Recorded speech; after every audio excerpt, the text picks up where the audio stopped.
Muy buenos días, mis queridos discípulos y discípulas, seguidores de Jesús.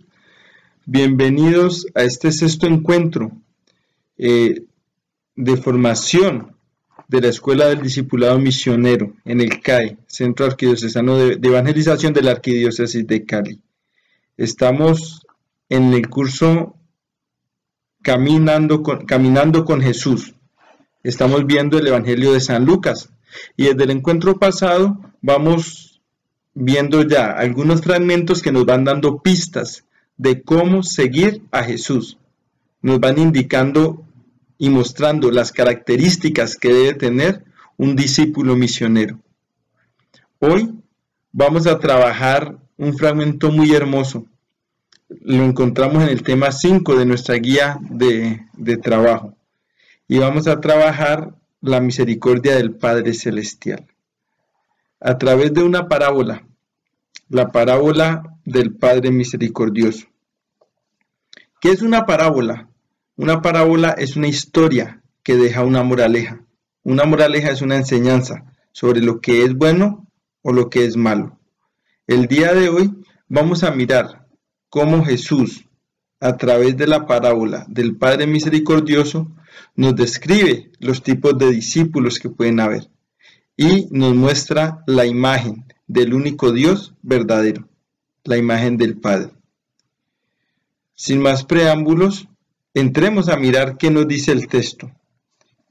Voy a tomarme la molestia de leerlo para irnos contextualizando y luego sí ir sacando algunos elementos. La parábola del Hijo Pródigo la encontramos en el capítulo 15 del Evangelio de San Lucas, versículos desde el 11 hasta el 32, ¿sí? Desde el 11 hasta el 32. Y dice así, voy a leer el texto de la Biblia latinoamericana. Jesús continuó. Había un hombre que tenía 2 hijos. El menor dijo a su padre, dame la parte de la herencia que me corresponde. Y el padre partió sus bienes entre los 2. El hijo menor juntó sus bienes y unos días después se fue a un país lejano. Allí malgastó su dinero, llevando una vida desordenada. Cuando ya había gastado todo, sobrevino en aquella región una escasez grande y comenzó a pasar necesidad. Fue cuando trabajó y se puso al servicio de un habitante de aquel lugar que lo envió a su campo a cuidar cerdos. Hubiera deseado llenarse el estómago con la comida que le daban a los cerdos, pero nadie le daba algo de comer. Finalmente, recapacitó y se dijo, ¿cuántos asalariados de mi padre tienen pan de sobra, mientras yo aquí me muero de hambre? Tengo que hacer algo. Volveré donde mi padre y le diré, Padre, he pecado contra Dios y contra ti, ya no merezco ser llamado hijo tuyo. Trátame como a uno de tus asalariados. Se levantó pues y se fue donde su padre. Estaba aún lejos cuando su padre lo vio y sintió compasión de él. Corrió a echársele al cuello y lo besó.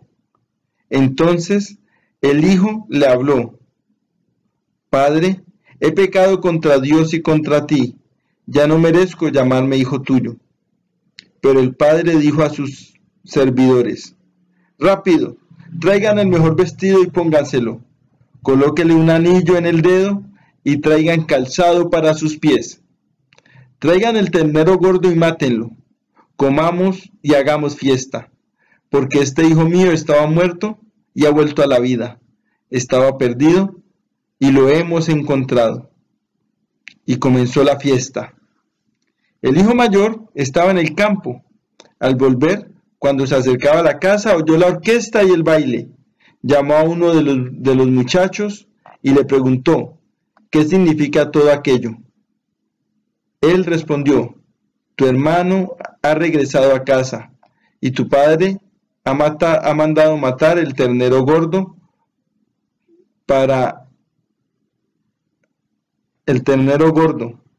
por haberlo recobrado sano y salvo.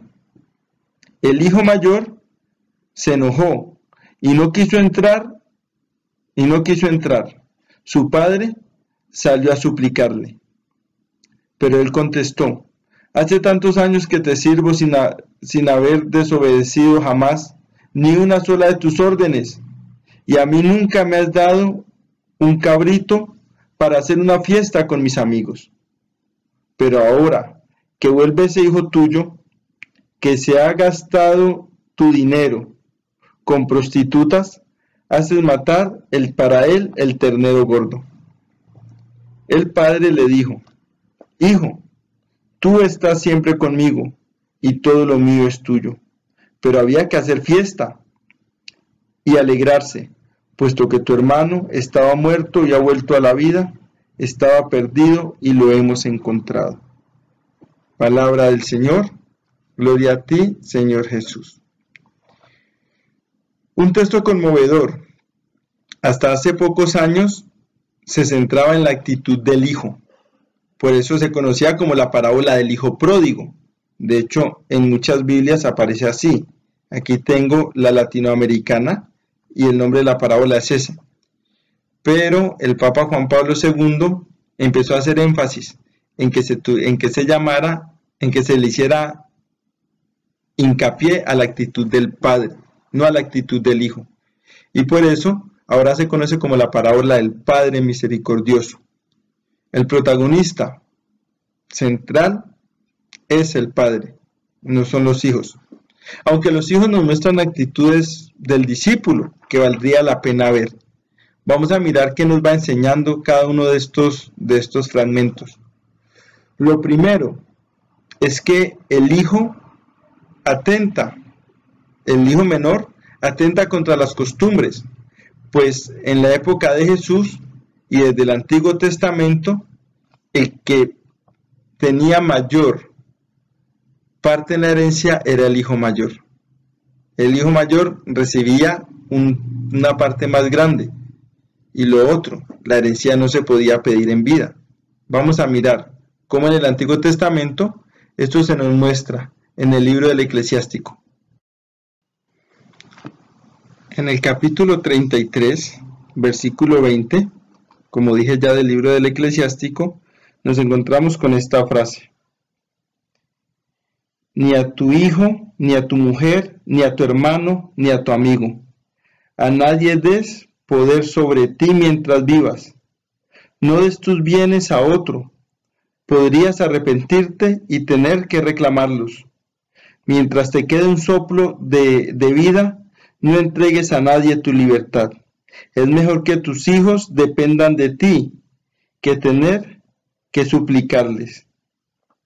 Vemos cómo en el Antiguo Testamento se recomienda enfáticamente que la herencia se reparta después de la muerte. El hijo menor no tiene en cuenta ni que es el hijo menor, por tanto le tocaría menos herencia, ni que debe esperar a que su padre muera para reclamarla. Por eso le hace una exigencia. Él no se lo pide, él se lo exige. Dame la parte de la herencia que me corresponde. Y aquí ya empieza todo como a fallar, porque el hijo también está atentando no solamente contra las buenas tradiciones del pueblo, contra la sabiduría de Israel, sino que está atentando contra un mandamiento, el cuarto, que dice honra a tu padre y a tu madre. De hecho es el único mandamiento que tiene una promesa, nos va a decir San Pablo. Vamos a ver ahorita un poquito esa experiencia de deshonrar a su padre y a su madre. Él se va y se va lejos. Junta todo lo que tiene y se va lejos. Irse a una tierra lejana es irse del lado de la protección de su familia. Y esto es bonito, porque a nadie lo echa, él se va solo. Y la experiencia del pecado es así. Dios no nos echa, nosotros nos apartamos de Él. En el capítulo 3 de la Biblia, cuando Adán y Eva comen del fruto del árbol, lo que hacen cuando escuchan a Dios en las horas de la tarde es esconderse. Ellos se apartan, no es Dios el que los rechaza. El pecado nos hace apartarnos de Dios. Eso significa irse a un lugar lejano. Pero viene una experiencia, y es la experiencia del hambre. Se tiene que, después de gastar su dinero, tiene que volverse un jornalero, un empleado de un extranjero. Y no solamente empleado de un extranjero, sino que lo ponen a cuidar cerdos. Dos cosas que para un judío indican gran desgracia, porque los judíos tienen gran amor por su tierra y realmente sienten desprecio por las personas extranjeras. Los judíos en la época de Jesús se creían salvados, se creían el pueblo elegido, se creían los buenos, y por eso a los de tierra extranjera los rechazaban, los odiaban, los trataban mal. Él tiene que entrar a depender de un extranjero, y no solamente eso, con uno de los trabajos más indignos que puede haber, que es cuidar cerdos. Tanta hambre tenía, que hasta ganas de comer el alimento de los cerdos que él cuidaba, se le antojaba, pero nadie le daba de comer, explica en la Biblia. Y viene el proceso de conversión, es muy bonito, en el versículo 17. Lo primero es pensar que reflexiona para sí mismo, se entra a mirar, entra a hacer un proceso de autoevaluación, se replantea él mismo como ser. Y en el versículo 17 dice una expresión bonita, finalmente recapacitó, ¿sí? Recapacitó, se miró hacia adentro. ¿Cuántos de nosotros no tenemos que hacer ese proceso de mirarnos hacia adentro para convertirnos en verdaderos discípulos?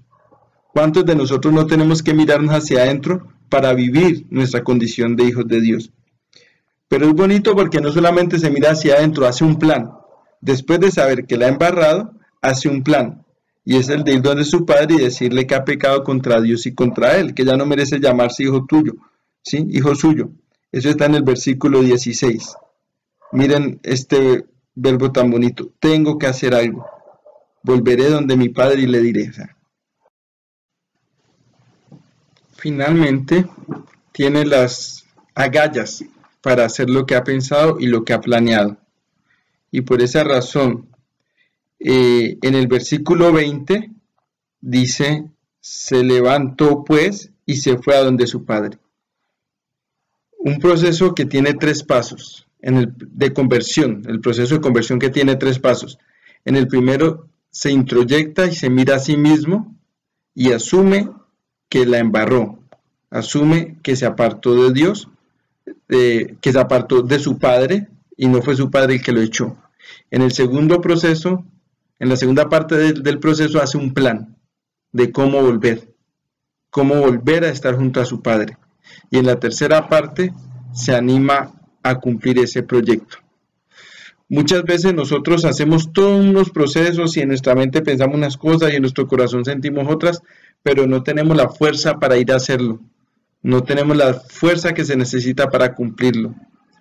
Este hijo nos demuestra que no es solamente es necesario aceptar que se ha embarrado, no es solamente necesario mirarse hacia adentro y reconocer que ha pecado, sino que es necesario tener las agallas para ir al encuentro del Padre nuevamente.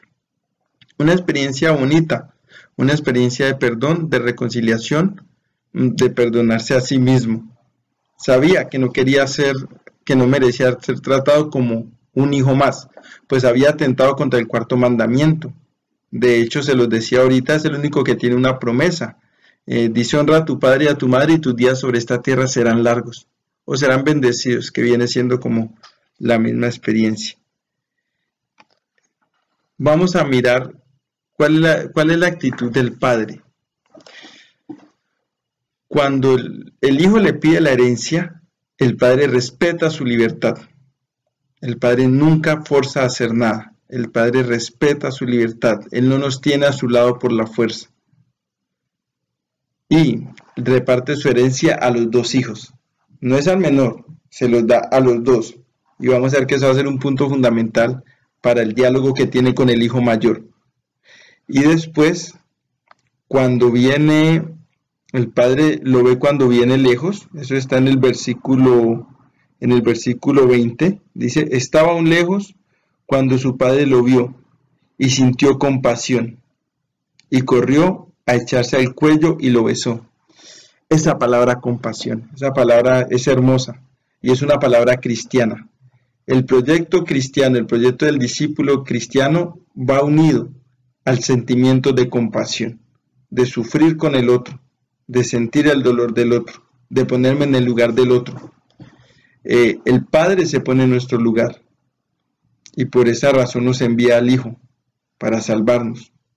Asimismo nosotros nos tenemos que poner en el lugar de las personas que nos rodean. Un verdadero discípulo de Cristo tiene capacidades de compasión, tiene la capacidad de ponerse en el lugar del otro y mirarlo con misericordia. Ya de esa palabra hemos hablado bastante. Se le echó al cuello y lo besó, signo de la cercanía. La comunión se restaura. Antes estaban divididos porque el hijo se había ido a una tierra lejana, ahorita vuelve y entran en comunión otra vez. Por eso es otra cualidad. Dios siempre quiere hacer comunión con nosotros, pero nosotros somos los que tenemos que caminar hacia Él. No es gratis que el sacramento eucarístico tenga ese nombre, ¿no? Se conoce como el sacramento de la comunión. Pero es una actitud del discípulo que va caminando. Por esa razón, cuando vamos a recibir a Jesús sacramentado, nos levantamos de nuestra silla y vamos caminando en el templo hacia Jesús Eucaristía. Vamos caminando a hacer comunión. Experiencia bonita. La experiencia del cristiano entonces es una experiencia de conversión, pero también es una experiencia de caminar en la comunión. Hay signos hermosos, le ponen el vestido nuevo, le ponen el anillo, le ponen los zapatos. Voy a centrarme especialmente en los zapatos. Ya hemos hablado del anillo, ya hemos hablado del vestido. Vamos a mirar qué tiene que ver el calzado. El calzado, devolver el calzado. Esa expresión la encontramos en el versículo 21. En el versículo 21 y 22. Devolverle el calzado, ¿qué significa? En la época de Jesús, los esclavos se identificaban, entre otras cosas, por no tener calzado en sus pies. Es distinto. En América Latina, reconocer al esclavo en la época colonial era muy fácil, porque era el africano, el afrodescendiente era el esclavo, el de piel negra. En la época de Jesús, cualquiera por cuestiones de deudas, por cuestiones legales, por diferentes índoles, puede ser esclavizado. ¿Y cómo se reconocía que era esclavo? Porque no tenía zapatos. Devolverle los zapatos es devolverle esa dignidad de hijo. De hecho, en el verso 20, él insiste y él intenta cumplir su plan, ¿sí? En el versículo 20, al decir, ya no merezco ser hijo tuyo, trátame como un sirviente. Y en el 21 y el 22 el padre vuelve, manda a sus sirvientes para que le devuelvan la dignidad. La pregunta es bonita y saca una tarea nuestra. El Padre representa a Dios. El Hijo nos representa a nosotros. ¿Estamos dispuestos a hacer ese proceso de hijos, de dejarnos querer por el Padre? Ahora vamos a mirar la actitud no menos importante del hermano mayor. El hermano mayor representa a los fariseos en la época de Jesús. El Padre representa a Dios, el hermano mayor representa a los fariseos y el hermano menor nos representa a todos nosotros, los que no somos judíos, los primeros cristianos, a toda la especie humana que no nos creemos perfectos. porque como les decía, los judíos se creían perfectos. Y el hermano mayor nos presenta el modelo de cómo no ser discípulo. El hijo menor nos enseña qué debe hacer un discípulo. El hermano mayor nos enseña qué no debe hacer. Lo primero es que el hermano mayor paga por lo que ha hecho, desea una recompensa por lo que ha hecho. Por eso le dice del versículo 25, el versículo 28, perdón, que tiene el diálogo con su papá, y le dice: siempre he estado a tu lado y nunca me has dado ni siquiera un ternerito para compartir con mis amigos. Primera actitud de alguien que no es discípulo, y es que está buscando una recompensa. Está buscando una recompensa. Cuando el mismo Jesús dice: busquen los bienes que hay arriba, los que no se los come la polilla. El hermano mayor está buscando una recompensa. El cristiano, el discípulo de Cristo, no busca recompensas por lo que hace. La segunda actitud tiene que ver con el premio. Y es que se enoja por la actitud que el padre tiene con su hijo menor. Pero es bonito pensar en que el padre se va y lo invita al hermano mayor. ¿Por qué? Porque la fiesta del discípulo es una fiesta de fraternidad, es una fiesta de comunidad. Yo no soy discípulo solo, yo soy discípulo es en mi comunidad. El padre está invitando a que entre a la fiesta. Y la tercera actitud que tiene el hermano mayor, que no tienen que tener los discípulos de Cristo, es que no se deja amar por su padre. No se deja amar por su padre. No reconoce el amor que le tiene el padre. Porque cuando reparte la herencia, Jesús dice que se la dio a los dos. A cada uno le dio su parte. Y después él está enojado que no le han dado ninguna parte. La pregunta es: ¿cuántas veces nosotros no reconocemos las bendiciones que nos da Dios? Entonces, el hijo menor nos enseña la humildad que debe tener un discípulo y la actitud para salir en busca del Padre cuando uno mismo se ha apartado de él. El hijo mayor nunca entra a la fiesta, o no lo sabemos. Jesús finaliza la parábola con una expresión del Padre. Dice en el versículo 32: pero había que hacer fiesta y alegrarse, puesto que tu hermano, que estaba muerto, ha vuelto a la vida. Estaba perdido y lo hemos encontrado. Ahí finaliza la parábola. ¿Por qué no dice si el hermano mayor entró a la fiesta o no? Porque esa invitación se la hacía Jesús a los fariseos y hoy en día nos la hace a nosotros. ¿Estamos dispuestos a entrar a la fiesta de la reconciliación en una sociedad dividida, polarizada, como la colombiana? ¿Estoy dispuesto a perdonar? En una sociedad en la que se promueve el odio y el egoísmo, ¿estoy dispuesto a superar esas barreras para encontrarme con el hermano? Es el camino que debe tener todo discípulo misionero. Por eso, hoy voy a dejar una pequeña tarea. Yo les he puesto tareas a escribir. Quiero que escribamos en qué momento actuamos como ese hermano mayor, o en qué momento actuamos como los fariseos de la época de Jesús, creyéndonos mejores que los demás. ¿Sí? Y nos negamos nosotros mismos la posibilidad de entrar a la fiesta de la reconciliación, a la fiesta del perdón. Que el Señor los bendiga, los guarde y les dé la fuerza para ser verdaderos discípulos.